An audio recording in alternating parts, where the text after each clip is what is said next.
Bueno, la timeline para lo que nos sirve es un poco para, por ejemplo, mover objetos o controlar un poco objetos respecto al tiempo. Y enseguida vamos a entender lo que nos referimos con esto. Para empezar a trabajar con ella, pues vamos a elegir, por ejemplo, yo en este caso voy a coger este monstruo que tengo aquí y lo voy a arrastrar aquí a la izquierda. Cuando lo suelto, me dice añadir pista de activación, de animación, de sonido o de señal. ¿Vale? Vamos a empezar con la pista de animación. Animación, como estaréis intuyendo, sirve para animar objetos. Entonces, si yo, por ejemplo, quiero hacer que este monstruo se mueva durante mi secuencia, pues lo que haría sería, le doy aquí para indicarle que voy a empezar a grabar movimiento y, por ejemplo, quiero que la primera posición del monstruo sea aquí y que cuando haya pasado un segundo, vamos aquí, el monstruo esté aquí, por ejemplo.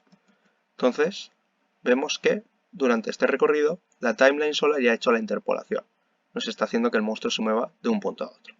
Cuando hayamos terminado de definir el movimiento, le damos aquí para terminar de trabajar con él.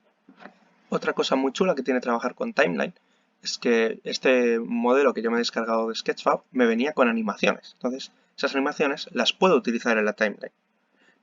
Vemos aquí que me viene, por ejemplo, con estas animaciones. Voy a coger una y arrastrarla aquí. Y directamente me crea esta secuencia, como vemos, este movimiento que venía en Sketchfab, y me lo gestiona el todo. No tengo que hacer nada más. Tengo otra animación que es esta, la que es como un rugido o un grito o algo, no sé muy bien qué hace. Una detrás de otra, vemos que se reproduce primero una y luego la otra. El problema es este salto que vemos que hace aquí, que si nos fijamos, ¡pop!, cambia la posición un poco del monstruo. Estas dos pistas que yo tengo, voy a unir una con otra, ¿vale? Y lo que hace aquí es que estamos uniendo el final de esta animación con el principio de esta. Esto se llama blendear. Y sirve para que si ahora lo reproducimos, vemos que esa transición queda mucho más fluida y no hay ese salto que veíamos antes. El siguiente tipo de pista que tiene Timeline y que es muy útil también son las de sonido, ¿vale? Si yo en lugar de un objeto normal, por ejemplo, arrastro un audio source, aquí vemos que me deja crear una audio track, ¿vale?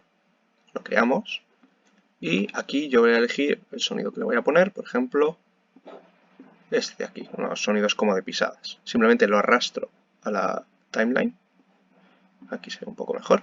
Lo arrastro a la timeline. Y vemos que cuando llega el momento en la timeline de ese cacho, se reproduce el sonido. Perfecto. Otra forma de añadir sonidos a la timeline es, puedo simplemente coger la pista de audio que yo quiera, por ejemplo este rugido, y añadirlo, ¿vale? En este caso en una pista distinta. Si nos fijamos, en esta pista de sonido, como he dicho, la hemos creado arrastrando un audio source, ¿vale? Este altavoz que tengo yo aquí en la escena. Entonces, este sonido que se reproduce aquí va a sonar desde este altavoz. Quiere decir que si yo estoy aquí lo escucharé más fuerte, si estoy aquí lo escucharé más lejos, o tendrá una atenuación, lo que sea. Mientras que este sonido, si nos fijamos, no tiene ningún audio source. Entonces, va a sonar como si fuera un sonido 2D, digamos, es decir, va a dar igual que yo esté aquí, que yo esté allá, que yo esté donde sea, porque siempre voy a escuchar el sonido al 100%, digamos.